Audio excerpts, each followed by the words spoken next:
Hello, Mirabai.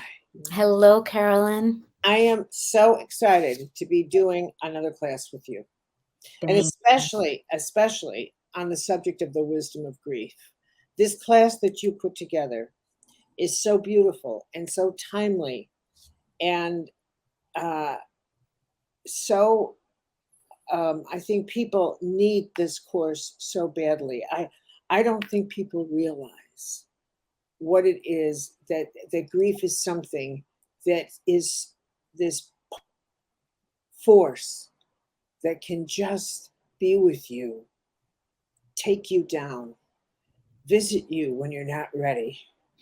Just so, anyway, what I would love to do in our little time together is have you talk about what inspired the class and then describe a little bit about each of the classes because I think this is one of the most beautiful courses you've ever put together. Oh, thank you, Carolyn. Thanks for being open to it. I mean, that's the thing about our culture in general, and even our spiritual communities, is there's been this kind of collective allergy to grief, to naming it, like that, as if there was something distasteful about admitting that we're taken down, as you just said, by our feelings. That's That something. if there's a weakness if you're grieving, that there Exactly. is a weakness to it. I did a video introducing your class a couple of days ago, and I told the story of a dear friend of mine who lost his wife, and he had, and she was cremated. So he went to the crematorium and picked up her ashes, came home, buried them on his property, put a tree on top, and went right back to work. Oof. And for him, that he lived in this mindset that, well, there was nothing he could do about it now. She's gone, and that's all there's to it. And what's the point of grieving? What's the point, right? Right. During that year, he lost weight, more weight, and more weight. He developed chronic diarrhea, chronic stomach problems, and it never occurred to him until he called me up. And he Mm. said, "What would you say to someone?" Wouldn't even tell me it was him. He said, "What would you say to somebody who has these symptoms?" And I said, "This is you. And you just refuse to simply cry Mm. and admit you're shattered." Yeah. Shattering is such a good word, Carolyn. I think that's, and in the shattering is the spiritual opportunity. I hate to say that. People who are freshly grieving might want to slap me when they hear me say that there is an invitation, there is an opportunity in the midst of the shattering. But I'm speaking from experience. I'm not, on some pedestal of someone who's never experienced my own losses. I've also had shattering losses. And there is something in that coming undone that the mystics of all spiritual traditions urge us to enter, Mhm. usually through spiritual practices that are designed to to wake up that same kind of experience of breaking open. But here we are, when grief and loss bring us Yeah, to those places. right. And and for me, part of yet another reason I'm delighted you're doing this class is because grief is uh, a force that is a constant in life, like love, like humor, like compassion. And we will always have loss. We will always have something to grieve. We will always grieve the passage of our youth, the passage of, entering menopause, the passage of our active years this way, the passage of the, we are always grieving something and saying goodbye to something, which means we're also saying hello to something. Beautiful. Yeah, I mean it's built into the human condition. There is no way to avoid these experiences of loss. And so how can we then work with them in such a way that it leads to a more alive life? Precisely.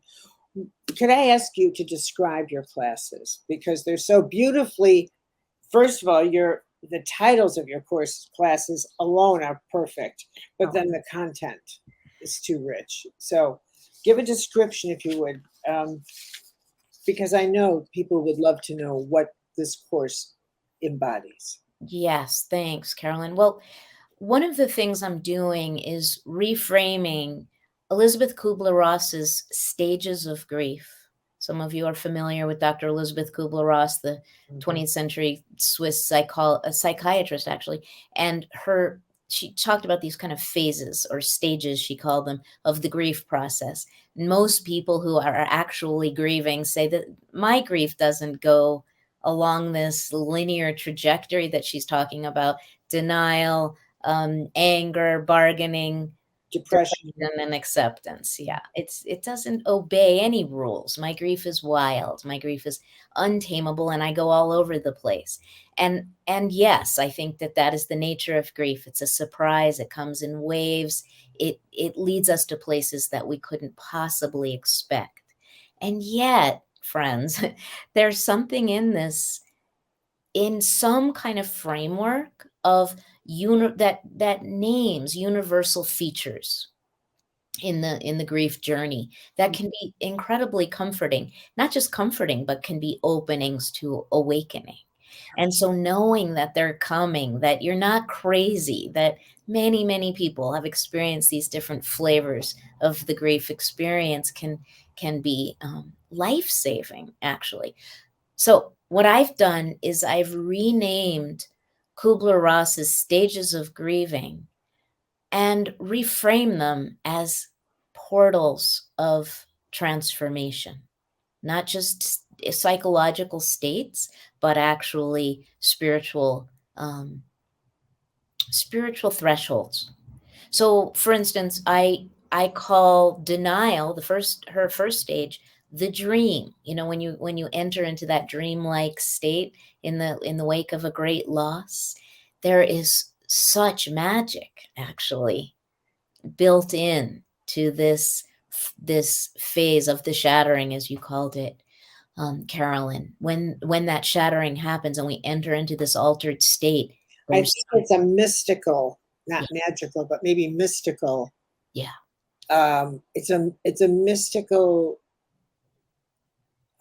wrap that comes around people. That's beautifully said. Exactly. Yeah. I love it. It's mystical, not magical. The anger I've renamed the fury, and there's something very powerful about the protest, the outrage, the no, this is not okay with me. When we sometimes look at reality and say, I don't want reality. Reality is not Too much. acceptable. Yes, it's too much. And there is power there, and that power can be transformative. I rename bargaining the story. This has to do with the story that we tell and retell ourselves about what happened. And we can get very stuck, as many of you know, in the loop of kind of going over and over what it is that happened, the story of our loss. And it's very difficult to break free of that, and it can be crazy making. What she being Kubler-Ross calls depression, I call the abyss. And this perhaps is one of the most mystical spaces of all. It's what John of the Cross calls the dark night of the soul.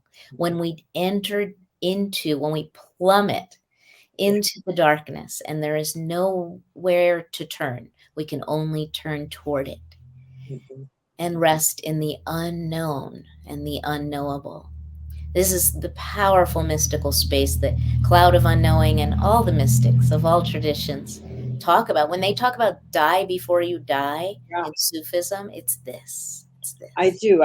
I think of that stage as the stage of having everything, all of your circuits that were plugged into that person or to that place have to be unplugged. Oh, yes. And you have to have that circuitry returned to you.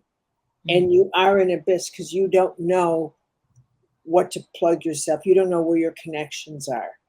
And so you're free floating in creation until you get connected together, which is why the fifth stage, I think, rebirth, is so perfect. Right. Thank you. What Kubler-Ross called acceptance isn't actually always acceptable. You know, it's not like we're accepting the terrible thing that happened to us. What we're accepting is reality. Mhm. This is the place where we reintegrate and come face to face with things as they are now and with who we are now in the wake of a great shattering, remaking loss. Yeah. Been rewoven. We live with the amputation, however you may want to describe it. It's coming to terms with what Absolutely. it is. Yeah. That's beautiful. So that's our first class. What's your second? So yeah, the first class is that overview. The second class is that first portal of transformation, the dream. And that's when we enter into and explore. It includes biochemistry, you know, that our brains are actually affected and changed by a great loss. And that's why we sometimes feel this kind of numbing experience. But I call it the angels come rushing in. When, Beautiful. yeah, when we are broken by sorrow, there is an opening. And it's like Leonard Cohen, when there's a crack in everything, that's where the light gets in. This is the I do think heaven takes advantage of when our defenses are down. perfect. And that's why I think angels do rush in. So I was thrilled to have you call that class Angels Rush In, because I do think when our defenses are down and we are weak is when heaven comes the closest. Oh, beautiful, Carolyn. So that's really the first portal. Yeah. It's that breaking and that defenselessness and that opening to that divine, supernatural resource that's available to us, not despite, but through the fiery gate of what happened to Well, us. think of, and then we'll move on to the third class, but think of how many people who had absolutely no sense of heaven, God, anything. And it wasn't until they died and had near-death experiences, until they were completely depleted of everything, their heart stopped, this, that, Yeah. that they awakened to all this light. Mm. And then they're told by their angel, you have to go back, it's not your time. And they didn't even believe in any of this. And totally, angels came. So your third class. Exactly. That is when it happens. Okay. So the third class is what I call talking back to God.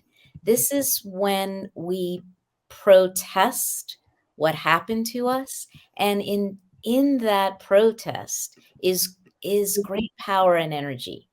I think that again, we're conditioned to be devotional and pious and surrender to God's will, not thy will, but mine be done.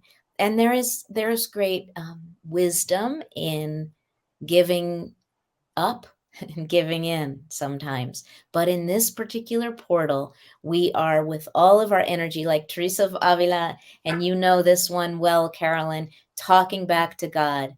I will not put up with your crap, God. This is not okay with me. Making our demands. I feel like that's a really important part of the grief journey, is to not just say, oh, well, what happened happened, kind of like your friend who developed all of those intestinal problems. This is where we get to assert our will, even though there's nothing we can do to change it, but we get to feel our feelings. I think one of the stages that's essential for healing or for moving on or for anything is the stage of the witness, the Mhm. holy witness. Yeah. You need someone that someone can't change what happened to you, but you need someone to witness that something did happen to you. That maybe it was an act of injustice, or maybe it was the trauma of loss, whatever it was, you simply want to record your experience in the heart of someone else. And Mm. that's the role of the holy witness. And this stage is that you want your moment to have God witness the impact the divine's choices have had on you, even though you can't undo it. It's as if you want to register, I'm doing my best, but I cannot believe I have to go through this. Exactly. and That's and beautiful. and I resent it, and I hate you, and I'm going to hate you for the next 3 years. In fact, I may not even talk to you, and I'm never going to pray again, but I'll see you in about 5 years when I need you. you know, but it's talking back to God. Yes, and it's a crisis of faith, and that's when spiritual growth often happens, is in the doubting, not in the believing. Yeah, yeah, absolutely. And number 4, week 4, we go into, from there we move to monkey mind. Monkey mind. This is that station on the grief journey when we tell ourselves the story over and over again, as I mentioned earlier, when it's like we think we're the director of the movie of our lives, right? And a scene comes along that is unacceptable, and the director says, cut, rewind, we're going to reshoot that scene so that it comes out the way I, director of my life, would prefer. And it can't. I mean, like, we can't solve the problem of death, for instance. This is a good moment to remind everyone that death is not the only form of loss that we grieve. There are lots of losses, as you mentioned, Carolyn, loss of our particular physical faculties by virtue of disease or aging or whatever it Loss might of our home. Look what happened in Maui. be. Oh my God. Loss of a community. Yes. Loss of your roots. That's right. That's right. So many kinds of losses. So in this monkey mind phase, our mind goes around and around trying to solve the problem of loss, and it can't. And so it kind of exhausts itself. There's a lot of agitation in this station of the grief journey. There's a lot of if onlys, lamentation, remorse. It's And also an opportunity to make amends for mistakes that we have made that torment us. yes, I think it's that, and I think it's also a stage where you have to go through the nobody else is suffering as badly as I am. Right. You know, you just don't understand what I'm going through, and da da da. Where it is, you you have to make your way out of your own pain to realize I am one of a billion, billion, billion, billion human beings who has gone through this, and now it's my turn. That's so well said. I am one of countless human beings who have suffered loss. Now it's my turn. That is so beautiful. But yes, in this phase, we are still trying to figure it out with our minds. It's like Teresa of Avila in the third dwelling of the interior castle, or the third mansion. It's we're still using our minds to get to God, right? In the third mansion. It's very similar in this place. We're trying to solve the problem of loss with our mental faculty, and it doesn't work. Right. Got to drop down to the heart, which is the fourth mansion of Teresa's interior castle. And that leads us to the next class of this 6-week session, week 5, which I'm calling Dark Night of the Soul. This is the abyss. This is where we have exhausted ourselves trying to figure it all out. And we at last kind of let ourselves down into the arms of radical unknowing. The dark night of the soul. This is the fruitful darkness. This is the cocoon where the caterpillar completely comes undone. Mhm. Yeah, I always love that joke I read one time where these two caterpillars are crawling next to each other, and they spot a butterfly, and the one says to the other, "You'll never get me up in one of those things." But it's Exactly. but it's I think about all the loss of the people who've lost their homes in Ukraine, the Yeah. people who've lost their homes in Maui, the people who never anticipated, how could this be? How could this be? The shock waves of how could this be? And I have spent a lot of time reading books about catastrophic experiences. I'm finishing up one now called Johnstown, the Johnstown flood that happened in Pennsylvania in the 1880s. And thousands of people were killed. And at the time, it was the largest catastrophe in the United States. Wow. And a dam broke and just wiped out the town. And again, it's one of these events where, like in so many types of catastrophes, so many types of shock events, that you started out in the morning a married woman and you went to bed a widow, or you started out with and you woke up in a beautiful house and by evening it was ashes. these types of sudden, instant transitions that Buddha says, look, your life can change in the blink of an eye. We never remind ourselves that it also means you can go from ashes to a mansion in the blink of an eye, right? That the power of the universe is so extraordinary. And we I think in the dark night, that's that journey where we finally realize I don't have the power I thought I did. And I have to I can't control events. I can't control. And it's an overwhelming thing to admit because you think that maybe your habits or your OCD routines or your this keep your world together and prevent those things from happening to you. Floods and fires and wars and catastrophes. You're convinced that your little habits stop the big things coming your way. It's not true. Okay, and our last class. Well, this is a term I'm borrowing from my friend Richard Rohr, the Franciscan priest, who speaks of and invites us to forgive reality. I just love this. Isn't it great? Yeah, it's Richard.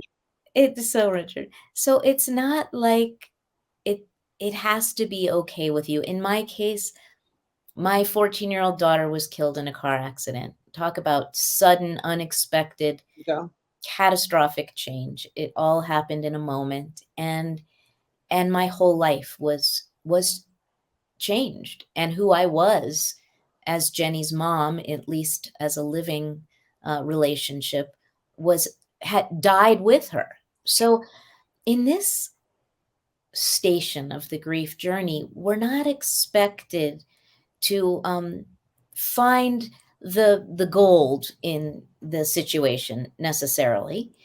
But what we are invited to do is to just say, I get it. It happened.